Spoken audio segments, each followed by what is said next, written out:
করে এতগুলো তরমুজ গাছ কোথা থেকে আসলো? ও মা দেখো, কালকে যে পচা তরমুজটা পুকুরে ফেলেছিলাম, মনে হয় সেই পচা তরমুজ থেকেই এতগুলো তরমুজ গাছ হয়েছে। না, তোমরা মা ও মেয়ে অনেক ভালো, সেই জন্য এই পচা তরমুজ থেকে এতগুলো তরমুজের গাছ হয়েছে। মিনা, এই গাছের তরমুজগুলো কখনো শেষ হবে না। তোমরা তোমাদের চাহিদা মতো এই গাছ থেকে তরমুজ খেতে পারবে।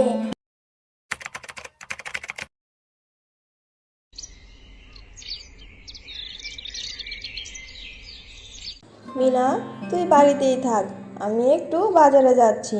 ঘরে যে রান্না করার মতো কোনো সবজি নেই, সেজন্য আমি বাজার থেকে কিছু সবজি নিয়ে আসি। আমি আসার সময় তোর জন্য বাজার থেকে চকলেট নিয়ে আসবো। তুই বাড়িতে থাক, কেমন মিনা?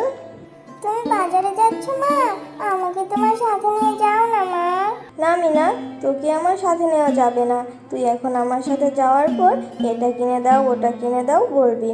আমার কাছে কোনো বাড়তি টাকাই নেই তোকে কিছু কিনে দেওয়ার জন্য। ও মামা, আমি কিছুর জন্য বাহানা করব না।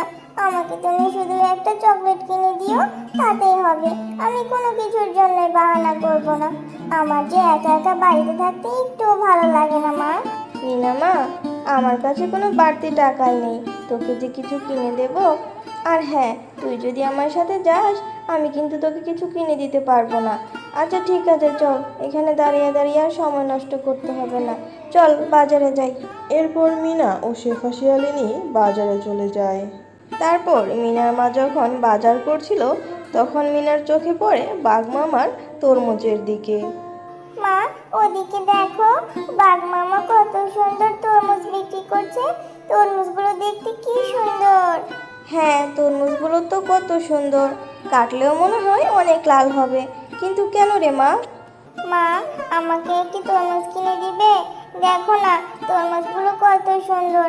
আমার খুব খেতে ইচ্ছে করছে। আমার লোভ লাগছে মা তরমুজ খাওয়ার জন্য। আমাকে একটা তরমুজ কিনে দাও না মা। মিনা, এই জন্যই তোকে বলেছিলাম আমার সাথে বাজারে আসার দরকার নেই। একটা তরমুজের কত টাকা দাম তুই জানিস? আমার কাছে এত টাকা নেই রে মা। আমি এখন কি করে তরমুজ কিনবো? সবজির যে দাম, আমার মনে হয় সবজি কিনতেই আমার সব টাকা শেষ হয়ে যাবে। আর মনে হয় না সব সবজি আমি কিনতে পারবো। এর মধ্যে তুই বলছিস তোকে তরমুজ কিনে দেওয়ার জন্য। মা, দাও না আমাকে একটা তরমুজ কিনে। ও মা, ও মা, দাও না আমাকে একটা তরমুজ কিনে। আচ্ছা ঠিক আছে ঠিক আছে, আর এত বাহানা করতে হবে না। যদি বাঘ মামা একটি তরমুজ বাকিতে দেয় তাহলে আজকে কিনে দেব, আর নয়তো অন্য কোনো দিন টাকা জমিয়ে তোকে একটি তরমুজ কিনে দেব। বাঘ মামা, আপনার দোকানের তরমুজগুলো তো খুব সুন্দর, খুব ভালো মনে হয়। আচ্ছা বাঘ মামা, আপনার দোকানের একটি তরমুজ কত টাকা করে বিক্রি করেন? আমাকে একটি তরমুজ বাকিতে দিবেন, আমি আপনার টাকা 2 দিন পরেই দিয়ে দিব। কি রে শেফালি, বাকিতে তরমুজ নিতে এসেছিস? একটি তরমুজের কত টাকা দাম তুই জানিস? একটি তরমুজের দাম 200 টাকা। যদি 200 টাকা দিতে পারিস তাহলে একটি তরমুজ নিয়ে যাবি, আর যদি না দিতে পারিস তাহলে তরমুজ নেওয়ার দরকার নেই। আমার দোকানে কোনো বাকিতে তরমুজ বিক্রি করা হয় না। তুই যা তো শেফালি, তুই যা, আমাকে তরমুজগুলো বিক্রি করতে দে। বাঘ মামা, আমাকে একটি তরমুজ দেন না। আমার মেয়ে যে খুব বায়না ধরেছে তরমুজ খাওয়ার জন্য। একটি তরমুজ বাকিতে দেন না, 2 থেকে 3 দিন পর আমি আপনার টাকা দিয়ে দিব। আরে শেফালি শিয়ালিনী, শুধু শুধু আমার সময় নষ্ট করিস না তো। আমি বাকিতে কোনো তরমুজ বিক্রি করব না। যদি টাকা দিয়ে তরমুজ নিতে পারিস তাহলে নে, আর না হয় যা, আমাকে বেচাকেনা করতে দে।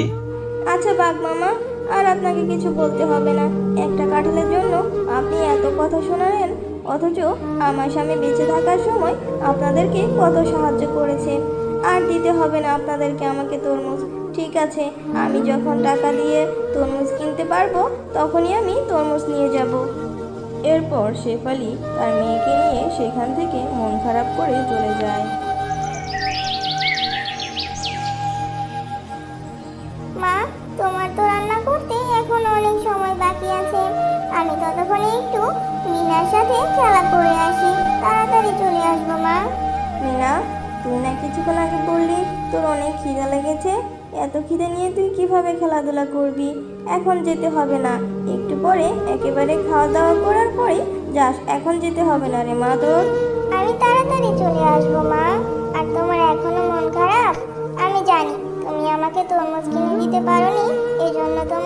মন খারাপ।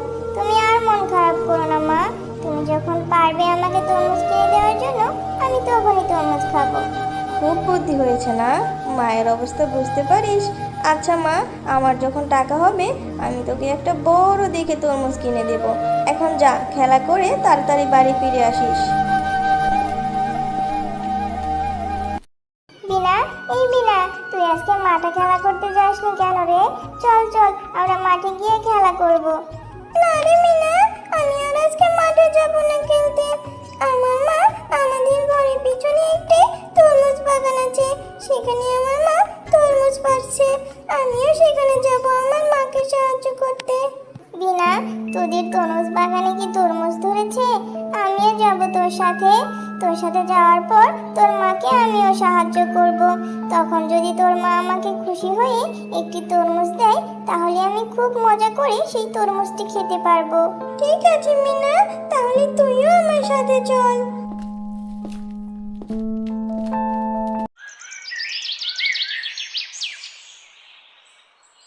মা, তোমার কি তরমুজ পাড়া হয়ে গেছে? তরমুজ কি পেকেছে? আমাকে একটু তরমুজ দাও, আমি একটু তরমুজ খাবো। দেখো মা, মিনাকেও সাথে করে নিয়ে এসেছি, ওকে একটি তরমুজ দাও না মা। না রে বিনা, আজকে আর তরমুজ পারবো না। আমাকে তোকে আর সাহায্য করতে হবে না। চল বাড়ি ফিরে চলে যাই। হে রে বিনা, একটি তরমুজের অনেক টাকা দাম। শুধু শুধু আমি মিনাকে কেন একটি তরমুজ দেবো? বাঘিনী কাকিমা, তোমাদের তো অনেক তরমুজ ধরেছে, সেখান থেকে আমাকে একটি ছোট দেখে তরমুজ দাও না। মিনা, তুই আমার মেয়েটাকে পটিয়ে নিয়ে চলে এসেছিস তরমুজ খাওয়ার জন্য? আমি তোকে কোনো তরমুজ দিতে পারবো না রে মিনা। মা, আমাদের গাছে তো অনেক তরমুজ ধরেছে, সেখান থেকে একটি তরমুজ তুমি মিনাকে দিয়ে দাও না। তুমি এত খারাপ ব্যবহার কেন করছো? ওরা তো অনেক গরিব, ওরা কিভাবে তরমুজ কিনে খাবে? ওরা এত টাকা কোথায় পাবে মা? আচ্ছা ঠিক আছে বিনা, তুই যখন বলছিস তোর কথা আমি কেমনে ফেলি। এই মিনা, এই তরমুজটি নিয়ে তুই বাড়ি যা। একটু পচা আর বাকিটা ভালো পাবি। সেখান থেকে যেটুকু ভালো পাবি সেটুকু খেয়ে নিস। যা, এটা নিয়ে তোদের বাড়িতে নিয়ে যা। আচ্ছা বাঘিনী কাকিমা, যেটুকু ভালো আছে সেটুকু আমি খুব মজা করে খাবো। এই কথা বলে মিনা সেখান থেকে তরমুজটি নিয়ে তাদের বাড়িতে চলে যায়। মা দেখো না, আমি একটি তরমুজ নিয়ে এসেছি। বিনার মা আমাকে এই তরমুজটি দিয়ে দিয়েছে, একটু কেটে দাও না মা। এখান থেকে যতটুকু ভালো হবে আমি খুব মজা করে খাবো। তুমি আমাকে একটু কেটে দাও না মা। মিনা, আমি তোর জন্য খাবার বেড়ে কখন থেকে বসে আছি, আর তুই এখন এসেছিস এই পচা তরমুজটি নিয়ে? বাঘিনী কাকিমা তোকে এই পচা তরমুজটি ধরিয়ে দিল আর সেটা নিয়ে বাড়িতে এসেছিস। এটা এখান থেকে ফেলে দে বলছি মিনা। মা, এই তরমুজটি তো পুরো পচে যায়নি, কিছু অংশ তো ভালো আছে। তুমি আমাকে সেটাই কেটে দাও না মা, আমি খাবো। মিনা, এরকম করে বাহানা করে না মা, এটা তো খুব পচা। এটা খেলে তোর পেটে অনেক ব্যথা করবে আর তুই অসুস্থ হয়ে পড়বি। তখন তোকে ডাক্তার ইঞ্জেকশন দিবে। তখন তুই কি করবি? আমার কাছে যখন টাকা হবে আমি তোকে একটি ভালো তরমুজ কিনে দেবো রে মা, এটা তুই ফেলে দে। আচ্ছা ঠিক আছে মা, আমি অসুস্থ হয়ে ডাক্তারের কাছ থেকে ইঞ্জেকশন নিতে পারবো না, আমার খুব ভয় করে। আমি এটাকে ফেলে দিচ্ছি মা। এরপর মিনা তার মার কথা শুনে সেই পচা তরমুজটি তাদের পুকুরে ফেলে দেয়। পুকুরে এতগুলো তরমুজ গাছ কোথা থেকে আসলো? ও মা দেখো, কালকে যে পচা তরমুজটা পুকুরে ফেলেছিলাম, মনে হয় সেই পচা তরমুজ থেকেই এতগুলো তরমুজ গাছ হয়েছে।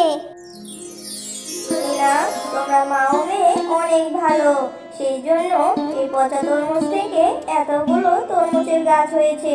মিনা, এই গাছের তরমুজগুলো কখনো শেষ হবে না। তোমরা তোমাদের চাহিদা মতো এই গাছ থেকে তরমুজ খেতে পারবে। আবার এই গাছ থেকে তরমুজ তোমরা বাজারে বিক্রি করতে পারবে। সেখান থেকে টাকা দিয়ে তোমরা তোমাদের সংসার খুব ভালোভাবে চালাতে পারবে।